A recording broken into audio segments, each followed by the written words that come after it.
Welcome back to our channel, where hidden truths and untold stories come to life. When most of us hear about the descendants of Adam and Eve, we instantly think of the well-known tale of Cain and Abel. But what about the daughters of Adam and Eve? The Bible only whispers about them, leaving us with more questions than answers. Who were they? How many were there? Why does their story remain so mysteriously hidden in the shadows? Today, we're going to uncover the story that no one seems to tell, the daughters of Adam and Eve. What role did they play in shaping history? What secrets might they have carried, lost to time but waiting to be revealed? This journey will take us through ancient scriptures, such as the Book of Jubilees, and explore traditions that shed light on these forgotten figures. Curiously comment with 777 if you're ready to dive deeper into the mysterious lives of these women. Trust me, what we uncover today might just change how you see the Bible forever. Stay with us, because the next chapter of this story is about to get even more intriguing. The mysterious daughters of Adam and Eve, the story no one tells. Few have ever ventured deep enough into the ancient scrolls to uncover the hidden story of Adam and Eve's daughters. A thread so delicate and shrouded in mystery that even seasoned theologians and passionate seekers of Scripture often pass it by without a second glance. Isn't it peculiar how, when we open the book of Genesis, our attention is instantly captured by the dramatic saga of Cain, the anguished firstborn, and Abel, the gentle shepherd whose blood still cries out from the ground? Yet right there, subtly woven into the fabric of Genesis, is a line that whispers of secrets long ignored. Genesis 5, verses 4 through 5, records something astonishing. After the birth of Seth, Adam continued to walk this earth for another 800 years. In that immense stretch of time, he fathered not only more sons, but many daughters. Altogether, Adam's life reached a staggering 930 years before he finally returned to the dust. Paige, have you ever paused to imagine what those centuries must have held? What were the names of these daughters, these forgotten women who shared the dawn of humanity? Could it be that their stories, though hidden from our sight, carried profound moments of joy, sorrow, and divine encounters that would have left us breathless had they been written down? Perhaps you've never considered that these daughters watched their parents struggle under the weight of Eden lost. Maybe they grew up hearing Eve's voice tremble when she spoke of a garden guarded by flaming swords, or saw Adam's eyes fill with longing when he described walking side by side with God in the cool of the day. Doesn't it stir something within you to wonder how these young women coped with a world that had so abruptly fallen from grace? And if the Bible chose to mention them, however briefly, could it be a gentle invitation to explore deeper, to realize that God's narrative often runs far wider and richer than what lies on the surface? In a way, doesn't it echo our own lives, full of people and moments that history may never record, yet each holding untold significance in God's grand design? Though the sacred pages of the Bible remain silent on the names of Adam and Eve's daughters, offering us no list to ponder or lineage to trace, the yearning to know more has echoed through generations. Isn't it striking that while we're told about Cain, Abel, and Seth by name, the identities of their sisters drift like shadows at the edge of Scripture? What if these unnamed women held stories that could change how we understand the earliest chapters of humanity? To peer beyond the biblical veil many turn to ancient Jewish traditions and the intriguing Book of Jubilees, often called the Little Genesis. This text, nestled among the writings of the Old Testament Apocrypha, ventures into realms the canonical scriptures chose to leave uncharted. It speaks with confidence about the creation of the world, the shaping of Adam from dust and Eve from his very flesh, and then moves forward to retell the lives of figures we thought we already knew. Yet here, in these passages that echo Genesis yet reach further, we discover the suggestion of names whispered across centuries that seek to give form to Adam and Eve's daughters. Have you ever wondered what it would feel like to stand under the ancient sky, a sister of Cain or Seth, your laughter mingling with the wind as you walked beside the very first mother?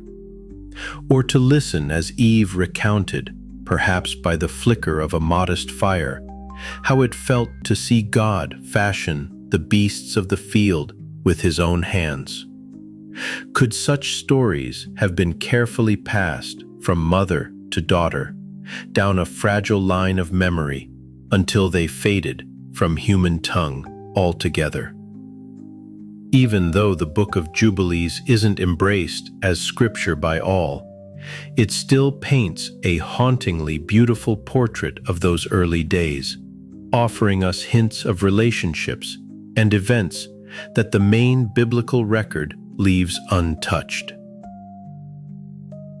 In doing so, it quietly reminds us that God's dealings with humanity are far more vast and intricate than any single book could ever capture.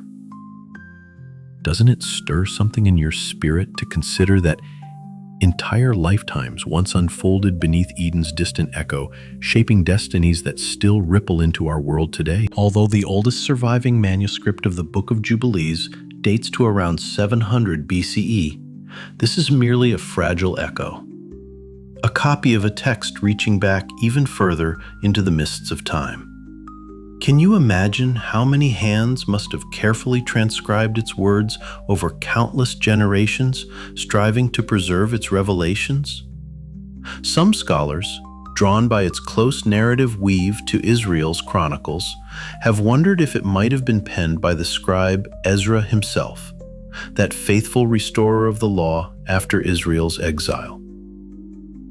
Yet, the Book of Jubilees boldly presents a different origin entirely, one that pulls us up Mount Horeb into a scene that feels almost otherworldly. Punished to its own testimony, it was Moses who received these words, not from his own pondering heart, but from the mouth of an angel sent by God. Picture for a moment the lonely heights of Horeb, where Moses stood surrounded by raw rock and whispering wind. The Bible itself tells us in Exodus 34:28 that Moses remained there for 40 days and 40 nights, neither eating bread nor drinking water, wholly sustained by the very presence of God. Could it be that in those sacred hours, far removed from the distractions of mortal life, Moses was entrusted with truths so profound that only the heavens could reveal them? Given the astonishing age of the text, can we truly dismiss the possibility that Moses was indeed its author, transcribing heavenly secrets as they were poured into his spirit? The weight of this book upon Israelite culture was immense. Its teachings were not locked away in some dusty chamber, but copied and distributed among the people, shaping minds and guiding hearts. Doesn't that alone hint at its power? Sluggish is how the Book of Jubilees threads itself into the greater tapestry of biblical mystery by referencing another enigmatic work, the Book of Enoch. This ancient text was so treasured by early Christians that many held it as sacred scripture, embedding it directly into their spiritual lives. Isn't it fascinating to consider that these books, often set aside today, once stood alongside the Torah and the Gospels in the hearts of believers? Perhaps this should stir us to pause before brushing aside the Book of Jubilees. After all, it recounts events that harmonize beautifully with the canonical stories we cherish. Might it hold keys that unlock deeper dimensions of the truths we thought we fully grasped? And if Moses truly stood on Horeb, receiving these revelations, wouldn't that change the way we view every line of this ancient, almost forgotten narrative? Returning now to the earliest days of humanity, we find ourselves once again standing in the shadow of Adam and Eve, pondering the hidden branches of their family tree. While Genesis offers only a tantalizing glimpse, mentioning unnamed sons and daughters, various ancient Semitic and Abrahamic traditions dare to venture further, striving to lift the veil on these long-forgotten figures. Isn't it remarkable how stories that danced on the lips of our spiritual ancestors continue to echo across millennia, inviting us to lean closer and listen? Among these traditions, we uncover the name of Adam and Eve's first daughter, On, a name that in Phoenician Hebrew holds the weighty meanings of both potency and vice. Can you sense the curious tension there, of strength intertwined with moral complexity? This On was not just a daughter, but also the sister and eventual wife of Cain, the restless son who would become infamous for spilling the blood of Abel. Could you imagine what it must have felt like to grow up in a world so freshly scarred by the loss of paradise, where family bonds were both sacred necessity and unavoidable fate? Undermined, the Book of Jubilees pulls us even deeper into this hidden story, revealing that Ain bore children to Cain. One of these children was Enoch, a name that stands like a small, bright torch in early Genesis. Scripture itself, in Genesis 4:17, records that after Cain was banished, marked and sent to wander the earth for his brother's murder, he nevertheless sought to anchor himself by building a city, which he named after his son, Enoch. Doesn't it stir something within you to think of Cain, driven from Eden's edge, hammering stones together in honor of his boy, perhaps hoping to carve out a future that might redeem his blood-stained past? Yet the mystery deepens. Across different ancient texts, including the hauntingly beautiful Cave of Treasures, this first daughter of Adam and Eve sometimes bears another name, Kelma. In these accounts, Kelma stands as both the eldest daughter of humanity's first parents and the devoted wife of Cain, forever woven into the fragile beginnings of civilization. How many tears, whispered confessions, or even silent dreams might have passed between them as they navigated a life exiled from the garden their parents once walked with God? Could it be that by tracing these tender, shadowed narratives, so easily overlooked, we uncover not just facts about forgotten people, but truths about ourselves? About the way love, guilt, and the longing to build something lasting still shape our own journeys. Perhaps, hidden in these fragments of ancient tradition, lies a gentle reminder that even the earliest families wrestled with burdens and choices not so different from ours today. Ancient Semitic traditions reach back across the sands of time to tell us even more about the hidden daughters of Adam and Eve. According to these treasured accounts, the second daughter of the first human couple was named Azura.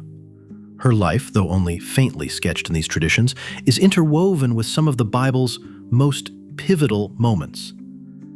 Isn't it compelling to think that while Scripture gives us only the briefest hints of Adam and Eve's daughters, whispers of their stories have survived in the collective memory of early believers, waiting for us to uncover them? The wife of Seth Adam and Eve's third son, the child born after the tragic death of Abel. Even Seth's name is heavy with divine meaning. In Hebrew, it carries the sense of compensation or appointed, capturing a profound theological truth. Seth was seen as the child who stood in Abel's place, a tender act of restoration by God for Adam and Eve's deep wound. Can you imagine the bittersweet joy that must have filled their hearts as they looked upon Seth's face, seeing in him both a painful reminder of Abel and a hopeful promise for the future? Seth's line would come to embody righteousness in stark contrast to the darker path of Cain. From Seth's descendants would emerge Noah, the man chosen to preserve life through the flood that would one day cleanse the earth. In this way, Seth's life and choices became a channel through which humanity itself would be saved. Does it not stir awe within you to realize how the quiet obedience of one man could ripple out to safeguard all creation? The Book of Jubilees adds yet another layer of haunting detail to this family tapestry. It tells us that before Azurah became Seth's wife, she was first wed to Abel. When Abel fell beneath his brother's jealous hand, Azurah was left a young widow in a world already marred by bloodshed and loss. How her heart must have ached, carrying memories of a love so violently stolen away. But when Seth reached the fullness of manhood, he took Azurah as his wife, forging a union that would birth a lineage destined to carry humanity forward through storms of divine judgment. From their marriage would flow the line that held fast to God when so many others turned aside. Might there be in Azurah's story a quiet testimony to how even shattered beginnings can be gathered up by God and woven into a future overflowing with purpose? And if we let our thoughts drift for just a moment, if we imagine ourselves living in those earliest days, hearing Eve softly recount these tangled family bonds, would we not feel the fragile hope that God still walks with mankind even after Eden's gates were closed? Perhaps the stories of Azurah and Seth whisper to us today, reminding us that no loss is beyond God's reach to redeem, and that sometimes the lines of destiny are drawn most clearly against the backdrop of sorrow. The Book of Jubilees, that haunting text so often relegated to dusty corners of ancient libraries, opens a door to details the canonical scriptures leave cloaked in shadow.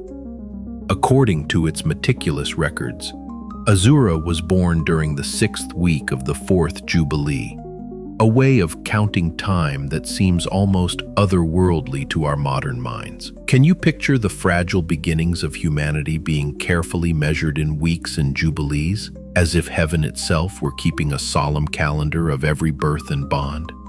In those far-off days, when the weight of Eden's loss still hung heavy in every breeze, Azurah was given in marriage to her brother Seth during the 5th week of the 5th Jubilee. Their union was more than a simple joining of husband and wife. It was a thread tying humanity back to God's purpose, preserving a line through which righteousness would flow. Might it stir something tender within you to imagine a young Azurah, perhaps with memories of Abel lingering in her heart, stepping into this new chapter with Seth, trusting that somehow divine mercy still overshadowed their fragile beginnings? In the 4th year of the 6th week, Azurah brought forth a son named Enos, the next link in a lineage that would stand as a counterpoint to Cain's wandering descendants.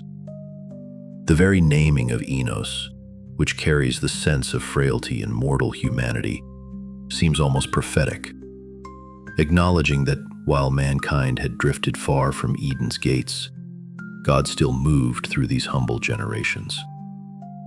Doesn't it humble you to think how God's plan marched on through ordinary births and simple family joys, even as sin's curse lingered over the earth? But the Book of Jubilees does not stop there. As Enos grew and entered the strength of manhood, he took his own sister, Nome, also called Gom, the daughter born to Seth and Azurah, as his wife. This happened in the 3rd week of the 5th Jubilee, further entwining the fragile human family in bonds both necessary and mysterious. Can you envision family gatherings in those earliest tense brothers and sisters whose very unions were required to carry humanity forward, perhaps whispering hopes of someday seeing the face of the God their parents once walked beside? In some quiet way, doesn't this story echo truths about how life today is still stitched together by relationships, fragile trust, and the hope that out of our imperfect unions, something enduring will arise?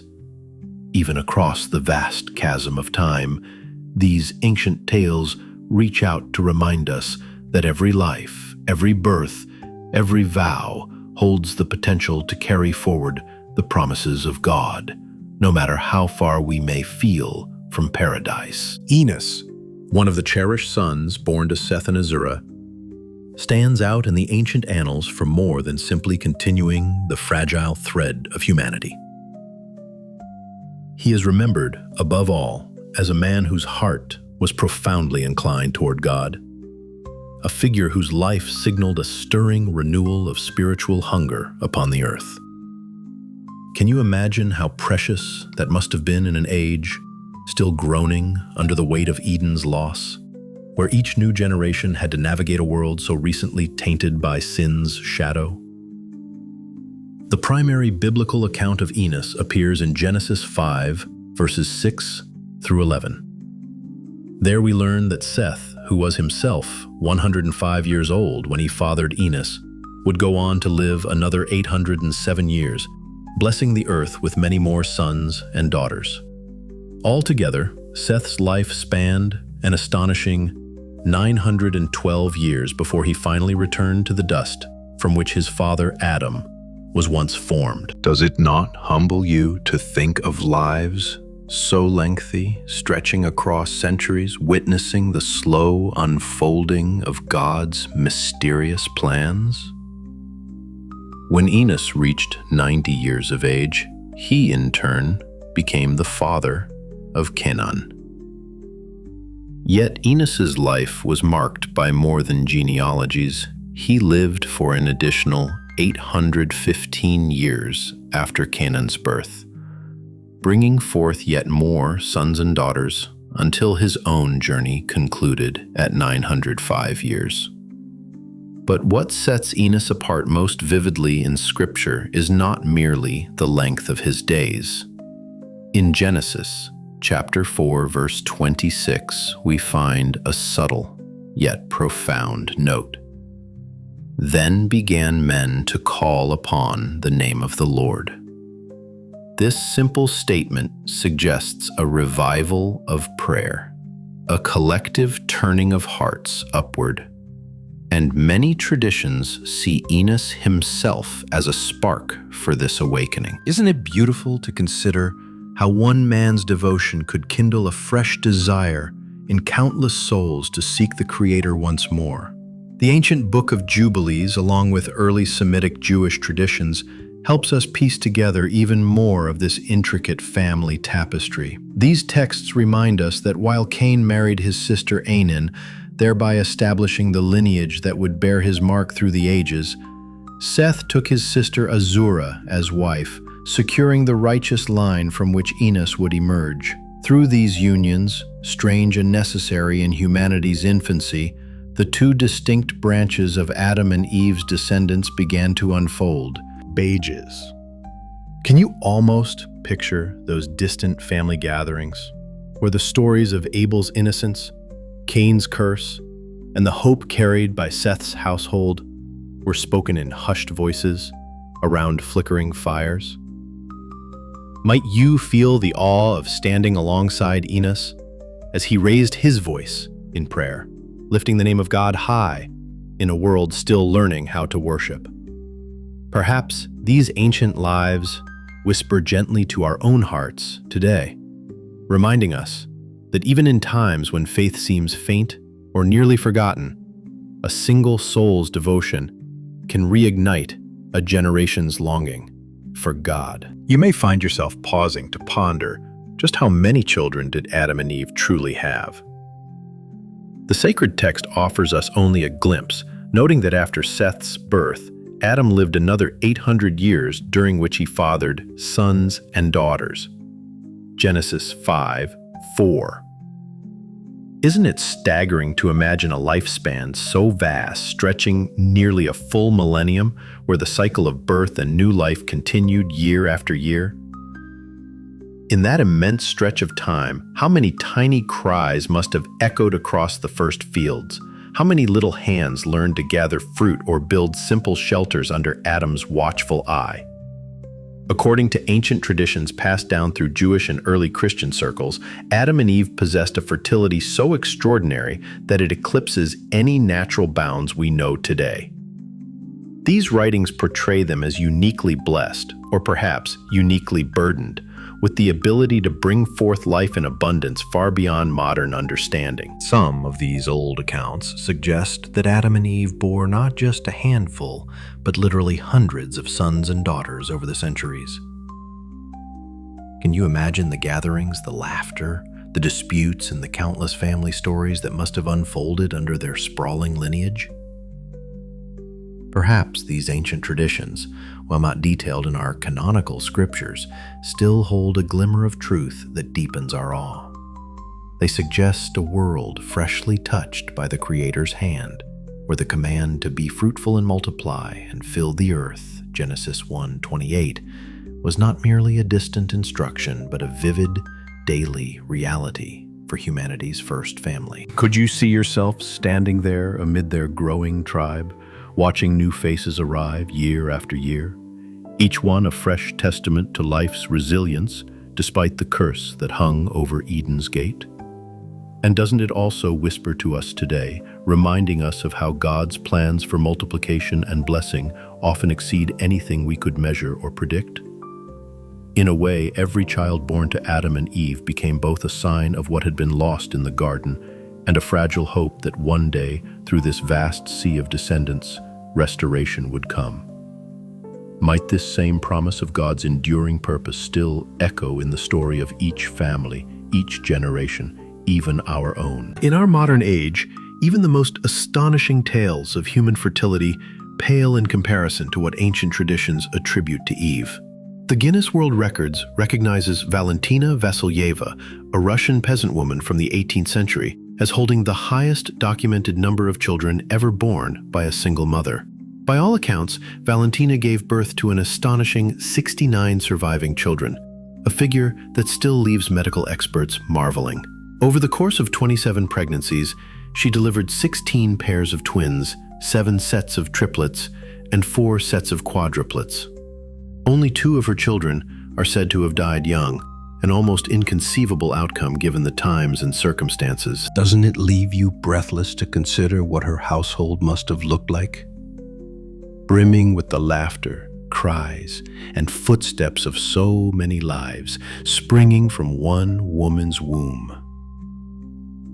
Even so, while history tells of scattered cases where women reportedly bore 50 or even 60 children, none have officially surpassed Valentina's extraordinary record. Her story stands as a towering testament to the limits of human reproduction as we know it. And yet, even Valentina's unparalleled experience becomes but a faint shadow when we turn our gaze back to the dawn of humanity and contemplate the life of Eve. Biblical narrative, Eve lived for around 900 years, nearly a full millennium. Can you begin to fathom the sheer possibility of childbearing over such an immense span of time?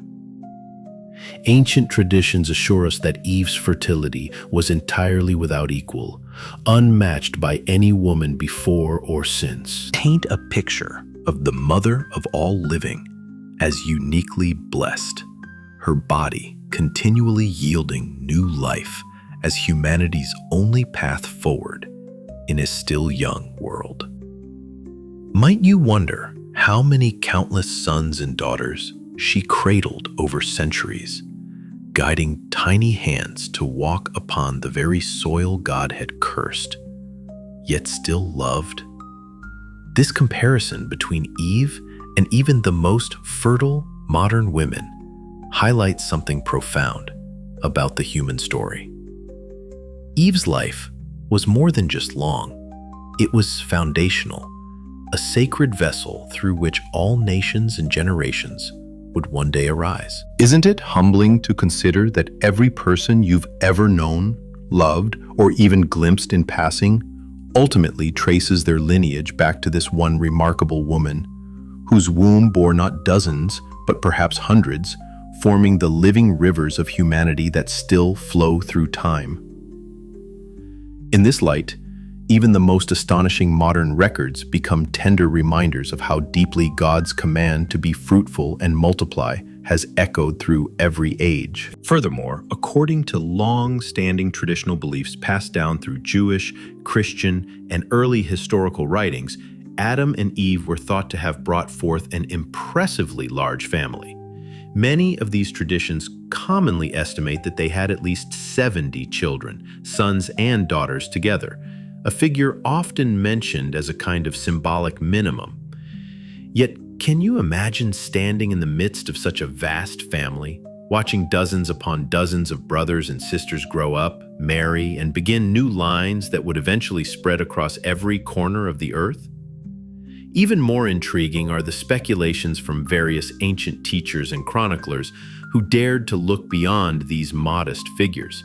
They suggested that because Adam and Eve possessed a kind of original vigor, bodies formed by God's own hands, untouched by generations of accumulated frailty, their health and vitality must have been astonishing. Their lives were not only extraordinarily long by modern standards, reaching nearly a full millennium, but also exceptionally robust.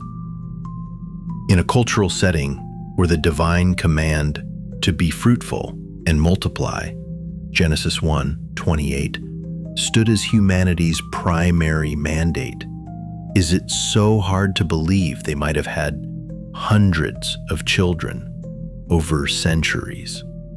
Picture Eve, the mother of all living, moving through her days with a strength and grace that no later woman could match, guiding countless little ones as they learned to speak, to work the soil, to offer prayers to the God their parents once walked beside in Eden.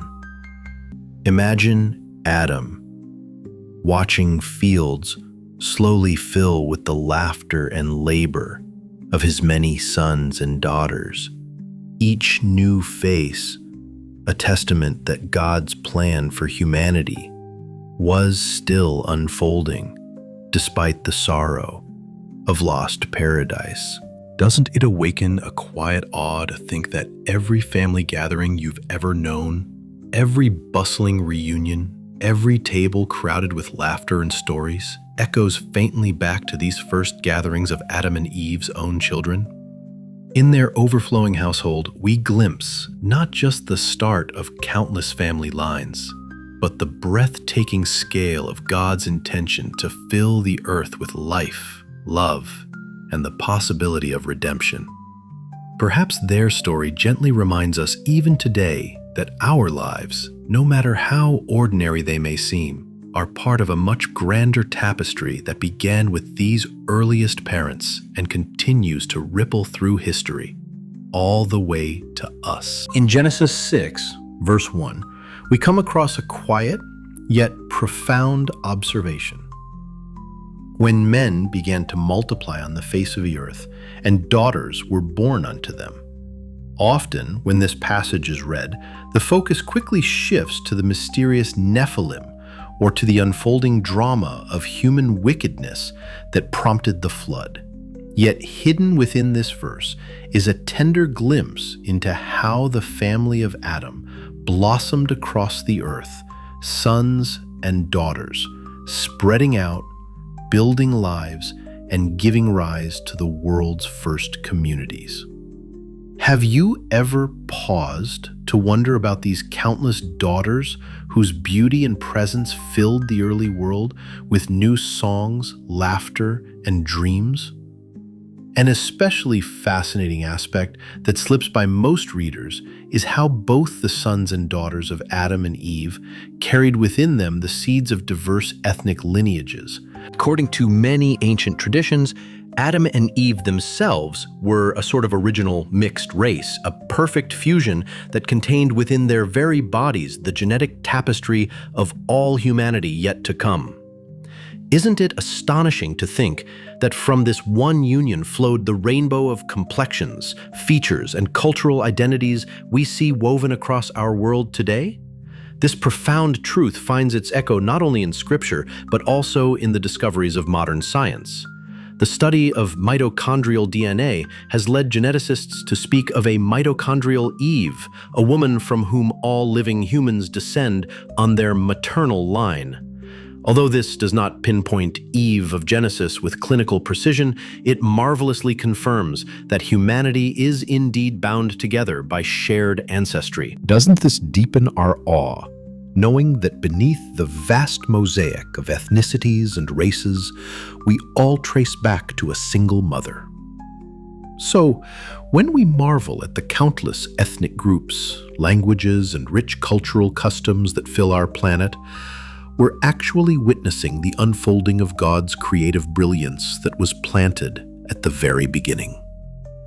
Could it be that our differences are not barriers, but sacred brushstrokes of divine artistry, each reflecting a facet of God's image uniquely?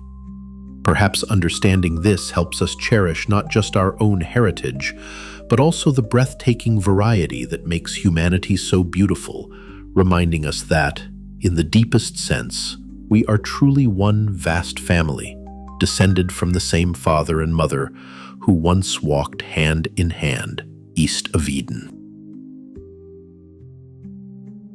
And so, as we stand at the end of this quiet journey through the forgotten daughters of Adam and Eve, we're left with more than just ancient names and whispered traditions.